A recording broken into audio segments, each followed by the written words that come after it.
안녕하십니까. 소중한 나 무한 행복 소나무 시간입니다. 여러분들 만나 뵙게 되어서 반갑습니다.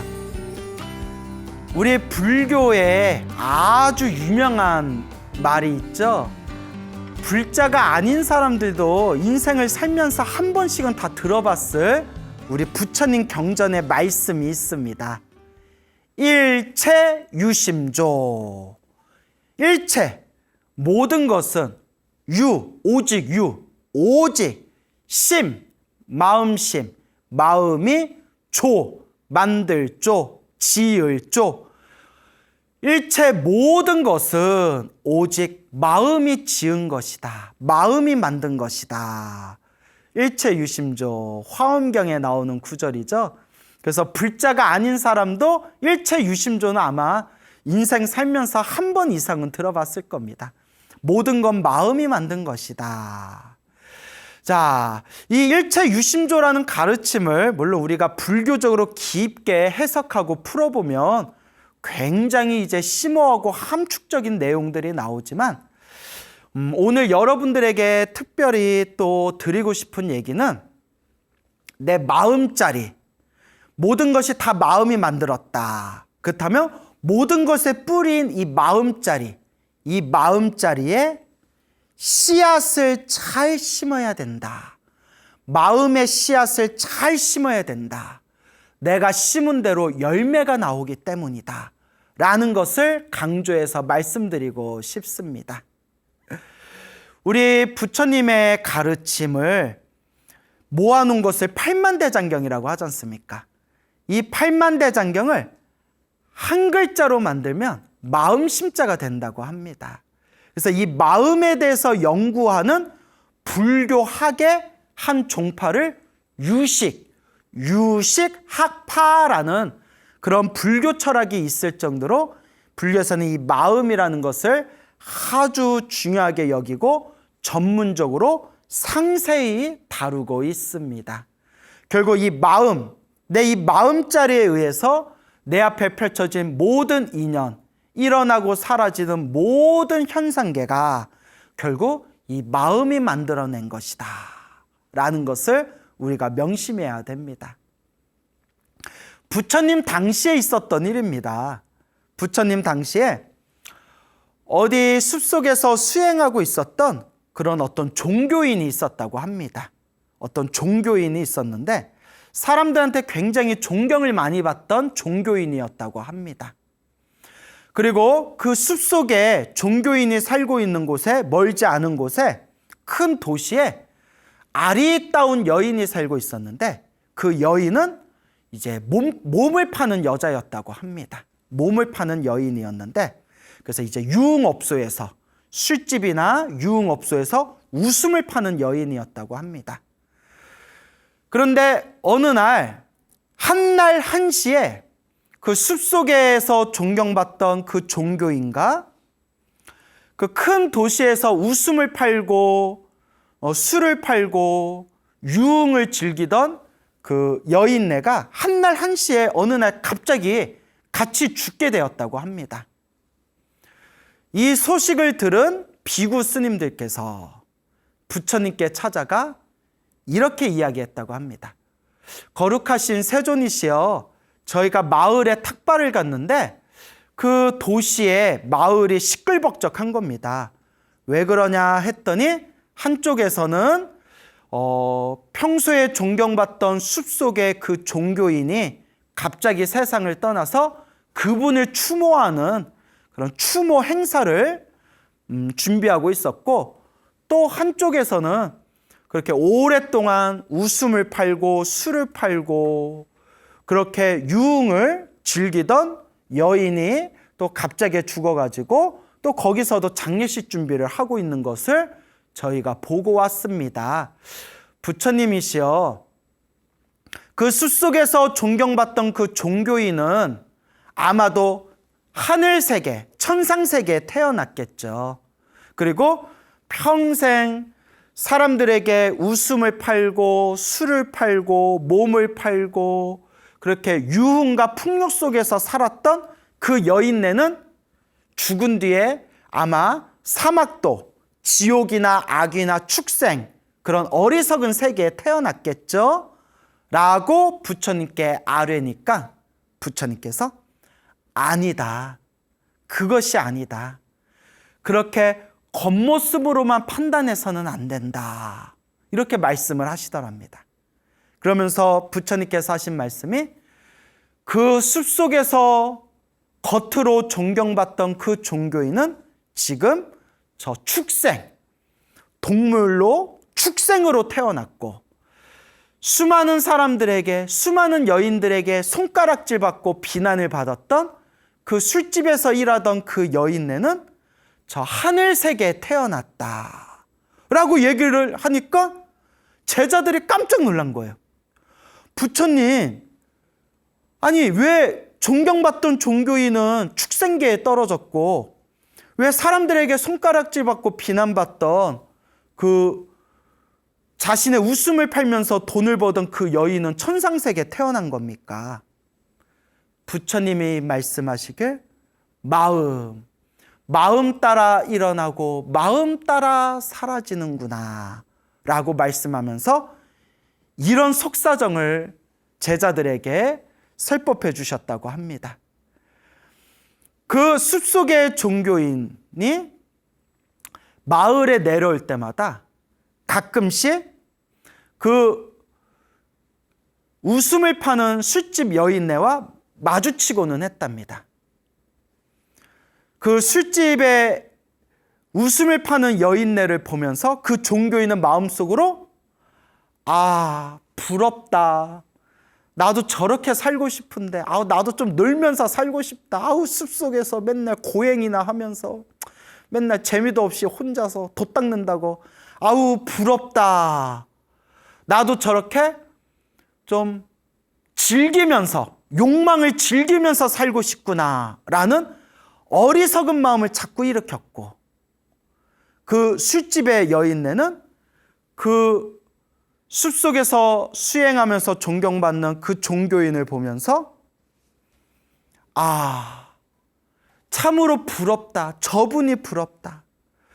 저렇게 나도 맑고 깨끗하게 수행하면서 살고 싶은데 나는 왜 이렇게 복이 없고 팔자가 드셀까? 나도 저렇게 맑고 깨끗하고 편안한 마음으로 살고 싶다 하면서 그렇게 이제 절에 열심히 다니고 보시도 하고 공양도 하면서 살았다는 겁니다. 이와 같이 평생을 살면서 어떤 마음의 씨앗을 심었냐에 따라서 숲속에서 살면서 겉으로 존경받던 그 종교인은 마음속으로 계속 나도 욕망을 누리면서 살고 싶다라는 어리석은 생각을 자꾸 일으켰던 마음의 그 에너지에 의해서 마음 따라 내가 이렇게 마음 따라 어리석은 축생계에 떨어지게 된 거고 저 종교인이 부럽다. 저 부처님 제자들이 부럽다. 저렇게 하루에 한 번 이 마을에 탁발하러 나오시는 저 비구 스님들의 맑고 깨끗한 저 모습이 참으로 부럽다 하면서 그렇게 거룩한 마음을 내던 그 술집 여인은 오히려 그 마음에 그 항상 맑고 깨끗하게 살고 싶다라는 그 거룩한 마음의 에너지의 힘에 의해서 오히려 죽은 뒤에 자신이 만들어 놓은 그 마음의 힘에 의해서 하늘세계에 태어나게 되었다라는 그런 불교설화가 전해지고 있습니다. 결국 일체유심조, 마음이 만든 것이다. 겉으로는 사람들에게 존경받는 종교인이었는지는 모르겠지만 그 숲속에 있는 종교인은 마음은 항상 뽕밭에 가 있는 거예요. 뽕밭에 가서 나도 저렇게 사실 욕망을 누리면서 살고 싶은데 그냥 주변 사람들 눈치도 있고 체면도 있어서 짜증나 막 이렇게 마음에. 그리고 그 술집에 웃음을 파는 여인네는 내가 전생에 어떤 박복한 업보를 지어서 내가 지금 이렇게 살고 있을까? 하지만 내 마음만큼은 저렇게 맑고 깨끗하고 거룩하게 살고 싶구나라고 하면서 남몰래 복을 많이 짓고 그렇게 마음에 좋은 에너지를 많이 일으켰기 때문에 자기가 만든 이 마음의 에너지의 힘에 의해서 이와 같이 겉모습과는 상관없는 서로 다른 다음 생에 업보를 받게 되었다라는 그런 이야기가 되겠습니다. 그럼 여러분들은 지금 마음에 어떤 업의 에너지를 쌓고 계십니까? 지금 마음에 어떠한 마음의 씨앗을 한 알 한 알 심고 계십니까? 그것이 온전히 선업의 에너지와 악업의 에너지로 갈라지면서 내가 지은 업보의 힘 따라 다음 생이 결정되어지게 되는 것입니다. 우리는 과연 지금 어떤 마음의 에너지를 일으키고 있는가? 어느 날 부처님께서 제자들과 함께 비구스님들과 함께 이렇게 길을 걷고 계시다가 시원한 나물 그늘 아래 숲속에서 앉아서 편안하게 비구스님들과 함께 깊은 선정산매에 들어가셨다고 합니다. 그때 어디선가 살쾡이 소리가 쾅 하고 살쾡이 소리가 들리면서 살쾡이가 막 새들을 잡아먹고 있는 모습을 부처님께서 꿰뚫어 보시게 됩니다. 그때 부처님께서 나무 밑에 앉아있는 비구 스님들께 이렇게 이야기하십니다. 비구들이여, 저 살쾡이가 나무 위를 뛰어다니면서 새들을 잡고 있는 모습이 보이는가? 예, 세존이시여, 저 살쾡이가 이리저리 뛰어다니면서 새들을 노리고 있는 모습이 보입니다. 비구들이여, 저 살쾡이는 머나먼 과거 전생에 이 숲속에서 수행하던 수행자였다, 수도승이었다 라고 이야기를 하십니다. 비구스님들이 깜짝 놀래가지고, 아니 세존이시여, 부처님이시여, 머나먼 과거 전생에 이 숲속에서 수행하던 수행자였는데 왜 이번 생에 저렇게 살쾡이가 돼가지고 새들을 잡고 다니는 겁니까? 라고 했을 때 부처님께서 이와 같이 말씀하십니다. 그대들이여, 머나먼 과거 전생에 이 숲속에서 수행하던 한 수행자가 있었다. 이 수행자는 나무 밑에 앉아서 깊고 고요한 이 마음을 닦는 선정을 수행하고 있었다. 깊고 고요한 마음 상태에 들어가기 위해서 선정산매를 닦고 있었을 때 주변에 새들이 너무나 많아서 새들이 하루 종일 짹짹짹짹짹짹짹짹짹짹짹짹짹 하니까 수행자가 너무 시끄러워가지고 짜증이 났었다. 근데 사실 여러분, 수행이 안 돼서 짜증나는 거예요. 우리 다 경험해봤지만 여러분들도 다 경험해봤을 거예요. 수행이 잘 될 때는 옆에서 꽹가리를 쳐도 그게 귀에 잘 안 들어와요. 내 수행이 잘 될 때는 옆에서 꽹가리를 치고 북을 치고 노래를 불러도 거기에 내 마음이 그 귀의 소리에 뺏기지를 않습니다. 그런데 정말 공부가 안 될 때는 어디서 바람이 사르르락 사그라락 소리만 들어도 막 짜증이 나는 거예요. 그래서 꼭 공부 못하는 애들이 도서관, 독서실 가서 옆에서 책 넘기는 소리만 들어도 짜증나서 그 책 좀 살살 넘겨달라느니, 꼭 공부 못하고 집중 못하는 사람들이 꼭 독서실이나 도서관에 있으면 남이 이렇게 걸어다니는 소리에 신발 좀 천천히, 신발 끌지 말고 가느니 막 이렇게 막 시비를 많이 건대요. 그 독서실 총무하셨던 분들이 그런 얘기를 해요. 근데 정말 공부 잘하는 애들은 집중력이 뛰어나가지고 옆에서 떠들고 옆에서 노래를 불러도 거기에 일체 반응을 하지 않는데요. 그러니까 사실 안 들린대요. 그래서 여러분들도 그런 경우 있잖아요. 뭐 게임, 막 열심히 게임에 몰입하거나 재미난 드라마를 보거나 만화책 재미난 거 보고 있을 때 누가 문 열고 옆에까지 와도 전혀 못 들을 때가 있잖아요.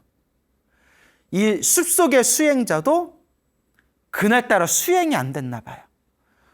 고요한 상태에 들어가려고만 하면 새들이 짹짹짹짹 짹짹짹짹 짹짹짹짹 하니까 짜증이 이빠이 짜증이 나가지고 이렇게 화를 냈답니다.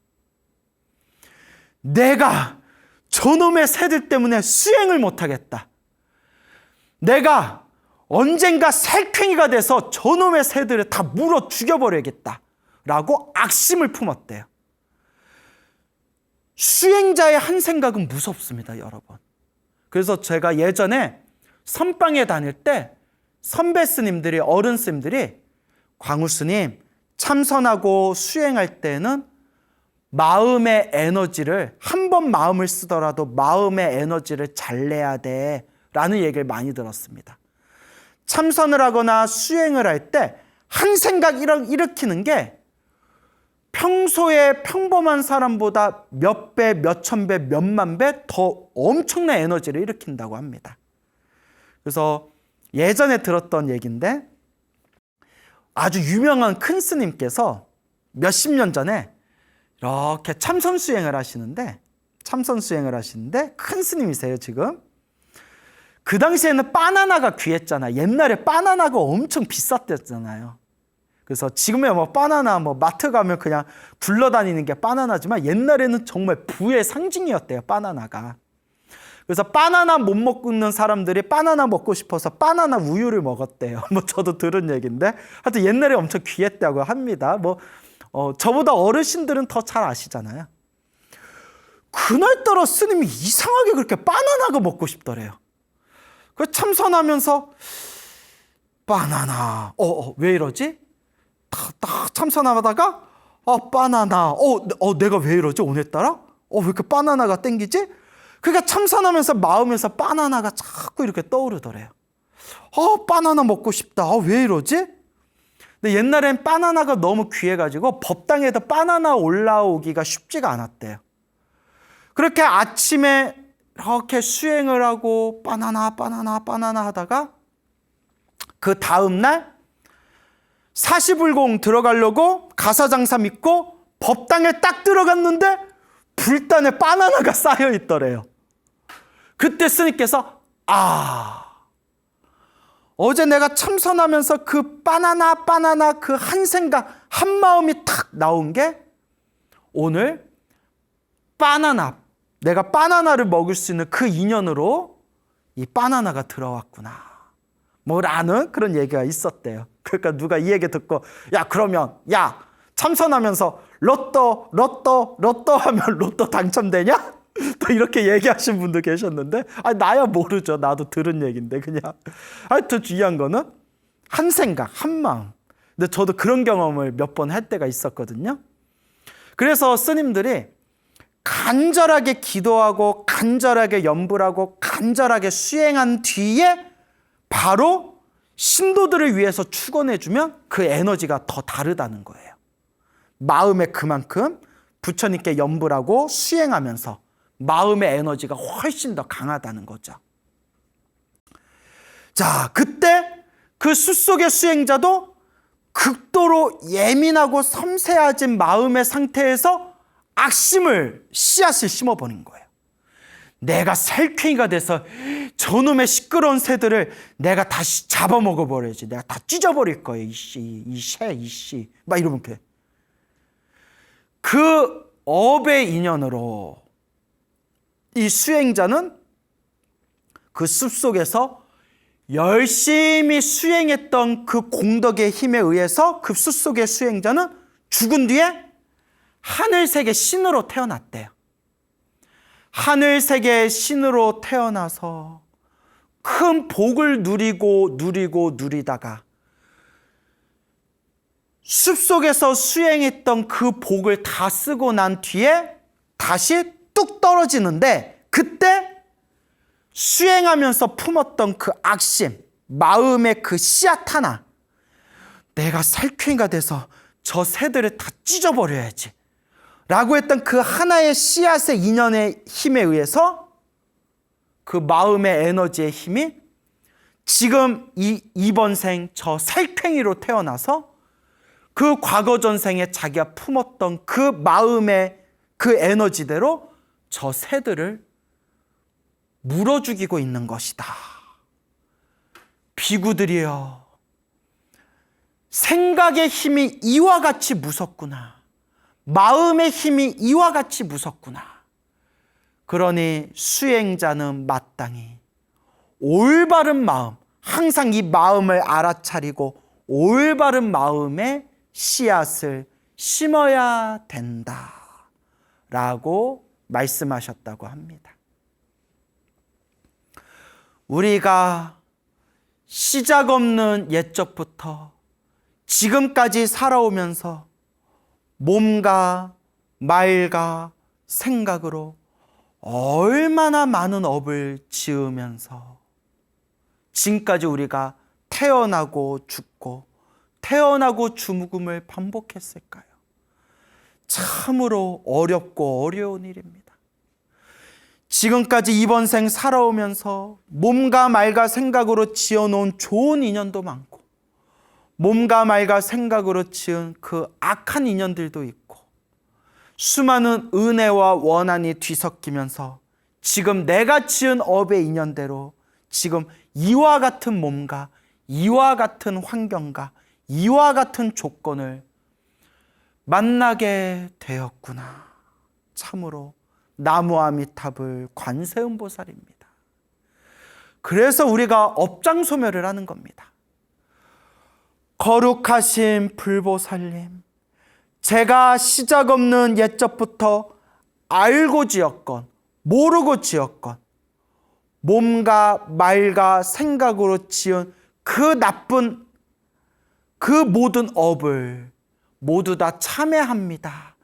제가 지은 모든 악업이 다 사라지고 다 깨끗하게 정화되기를 발언하고 발언합니다 라고 우리가 참회 기도를 통해서 내가 지은 업의 에너지를, 좋은 에너지는 더 좋게 만들고 혹시라도 지었던 그 나쁜 에너지는 바로 소멸시켜가는 겁니다.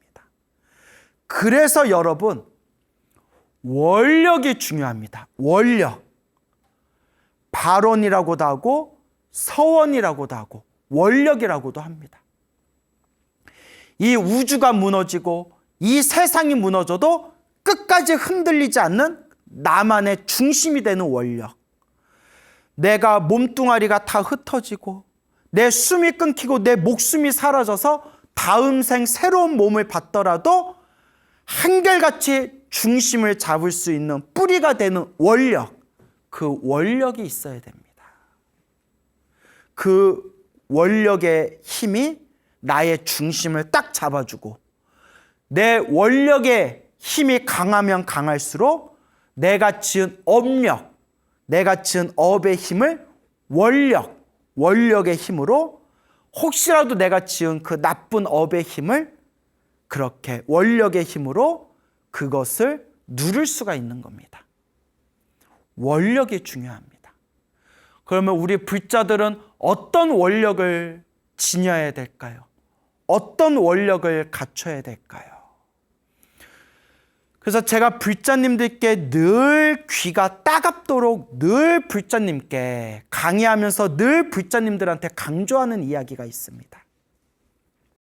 우리가 인생을 살아가면서 우리가 절에 다니면서 우리가 부처님께 기도하면서 소원이 있으면 부처님께 소원을 빌어라.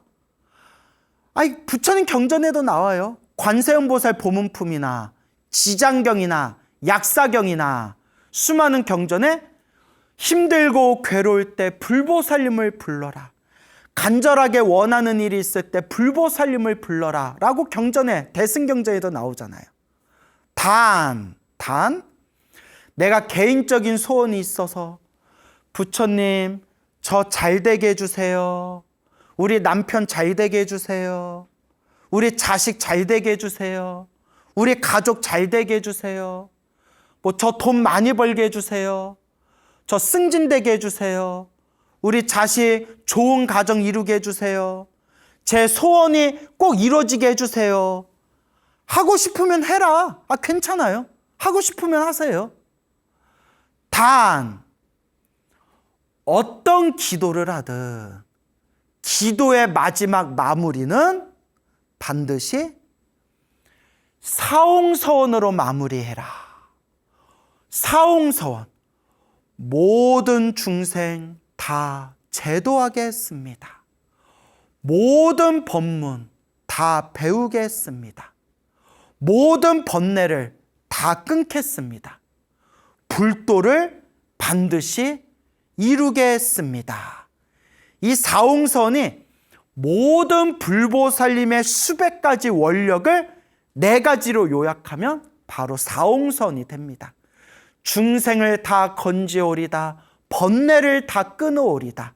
법문을 다 배우오리다. 불도, 부처님의 깨달음을 반드시 이루게 했습니다.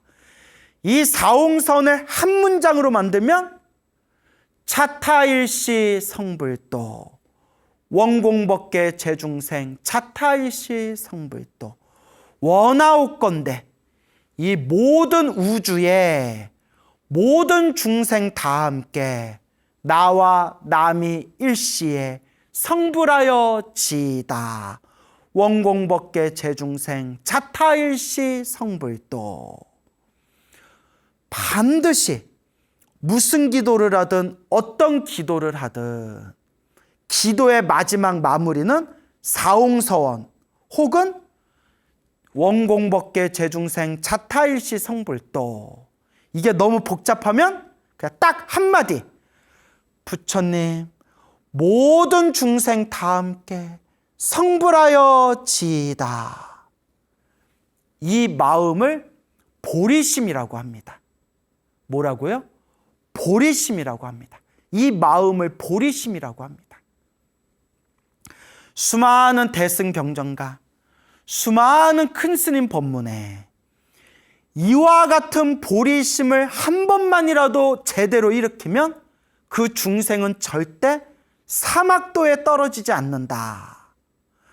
어떤 중생이 이 보리심을 일으킨 것만 하더라도 이 세상에 헤아릴 수 없는 크나큰 선업과 공덕을 얻게 된다. 모든 중생의 마음 중에 최고의 마음이 바로 이 보리심이고 이 보리심이 성불로 가는 원동력이 된다라고 말씀하신 겁니다. 그래서 제가 늘 불자님들께 귀가 따갑도록 하는 얘기가 소원 있으면 소원을 빌어라. 가족이 잘 되기를 바라면 가족이 잘 되게 해주세요. 빌어라. 빌고 싶으면 빌어라. 얼마든지 된다. 단 모든 기도의 마지막 마무리는 나 잘 되게 해주세요. 내 가족만 잘 되게 해주세요. 라는 것을 초월해서 모든 기도의 마지막 마무리는 사옹서원 혹은 모든 중생 다 함께 성불하여 지이다 라는 보리심으로 반드시 기도의 마지막 마무리를 해라. 그러면 내가 똑같이 두 불자가 똑같이 기도를 해도 똑같이 열심히 기도해도 모든 중생 다 함께 행복하여 지이다. 모든 중생 다 함께 성불하여 지이다. 발언을 한 거와 안 한 거의 복의 차이가 하늘과 땅만큼 벌어진다고 합니다. 내가 기도를 하면서 모든 중생 괴로움에서 벗어나 영원토록 행복하여 지이다. 모든 중생이 고통에서 벗어나 모든 중생이 행복하여 지이다. 모든 중생이 다 함께 성불하여 지이다. 라는 그 보리심으로 간절하게 마지막 기도의 마무리를 하면 내가 했던 기도의 공덕이 훨씬 더 커진다고 합니다. 그렇기 때문에 늘 불자님들께 제가 당부하는 게 마음의 힘, 이 마음의 힘인 내가 내 스스로 마음에 되새기는 마음의 힘인 원력을 세워라.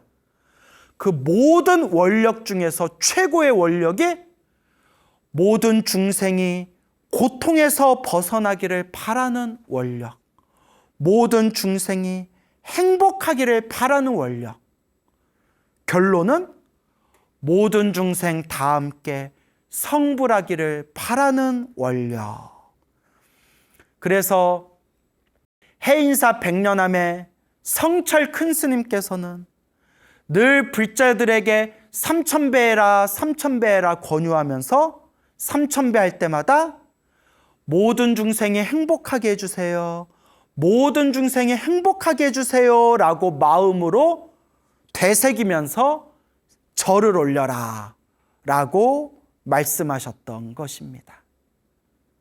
그렇기 때문에 반드시 기도를 하실 때는, 반드시 기도를 할 때 기도의 마지막 마무리를 사옹선이나 혹은 모든 중생 다 함께 성불하여 지이다로 반드시 마무리하시기 바랍니다.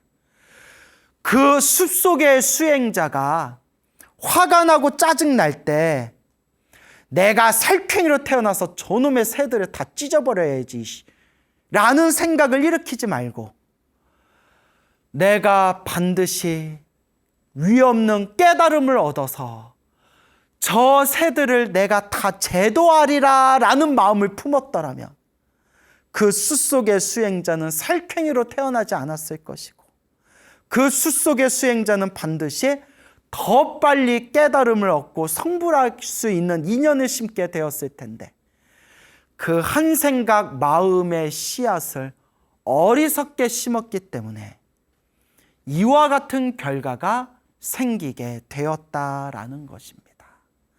참으로 어렵고 어려운 일입니다. 이 마음을 잘 쓰는 것. 그래서 팔만대장경을 한 글자로 만들면 마음심자라고 부르고 이 마음, 불교는 결국 이 마음을 깨닫는 것, 마음의 눈을 뜨는 것, 마음을 잘 쓰는 것, 마음을 잘 닦는 것, 결국 이 마음이 핵심입니다. 여러분들은 지금 이 순간 어떤 마음의 씨앗을 심고 계십니까? 우리는 늘 복의 씨앗, 선업의 씨앗, 공덕의 씨앗을 심을 수 있도록 노력해야 됩니다. 늘 마음자리에 염불의 에너지가 꽉 찰 수 있도록 염불하고 또 염불할 뿐입니다. 그래서 제가 요새 많이 느끼는 건데 염불도 결국 습관입니다, 여러분. 옛날 옛적에 어떤 큰 스님이 계셨습니다. 옛날 옛적에 어떤 큰 스님이 계셨는데 이 큰 스님께서 이렇게 이제 수행을 하시다가 당신의 머나먼 과거 전생을 보게 되었다고 합니다. 머나먼 과거 전생을 보게 되었는데 이 큰 스님께서 머나먼 과거 전생에 그냥 평범한 농부였다고 합니다. 이 평범한 농부였을 때 그때 지나가는 탁발승이 있어서 그 탁발스님한테 자기가 먹을 새참을 이렇게 공양 올렸다고 합니다. 그래서 새참을 이렇게 공양 올리니까 그 지나가던 그 스님이 아이고 우리 농사 짓는 분께서 본인도 배가 많이 고프실 텐데 이렇게 귀한 간식을 나눠주시니 이 공덕으로 소원 성취하십시오 라고 했답니다. 그러니까 이 농부였던 이 농부가 아유 스님 제 소원이 있다면 그냥 평생 잘 먹고 잘 사는 게 제 소원입니다 라고 빌었다고 합니다. 평생 잘 먹고 잘 사는 게 제 소원입니다 그리고 아니나 다를까 다음 생에 그 지나가는 탁발하는 탁발승에게 자기가 먹을 새참을 공양 올리면서 제 소원은 잘 먹고 잘 사는 게 소원입니다. 그 한마디의 그 원력 때문에 다음 생에 부잣집 아들로 태어났다고 합니다. 그런데 앞불사, 부잣집 아들로는 태어났지만 전생에 지어놓은 지혜가 없어서 평생을 호의호식하면서 욕심 따라 욕망 따라 등 따숩고 배부르고 이것저것 쾌락을 즐기면서 살았다고 합니다. 그렇게 살다가 죽은 뒤에 축생으로 태어났다고 합니다. 짐승으로 태어났다고 합니다. 축생으로 태어났는데 왜 축생으로 태어났느냐?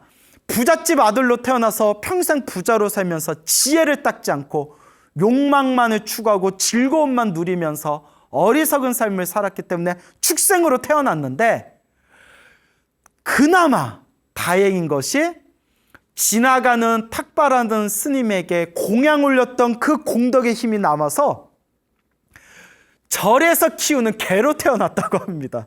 그나마 절에서 키우는 개로 태어나서 비록 몸은 개로 태어났지만 태어날 때마다 매일매일 스님들 연불 소리를 듣고 스님들 법문 소리를 듣고 맨날 절을 뛰어다니면서 맨날 보는 게 부처님 불상이고 스님들의 모습이다 보니까 그 절에서 자란 개가 그 절에서 연불을 듣고 법문 듣고 스님들을 보고 불상을 보면서 그 마음의 에너지에 의해서 다음 생에는 스님으로 태어나게 되었다고 합니다.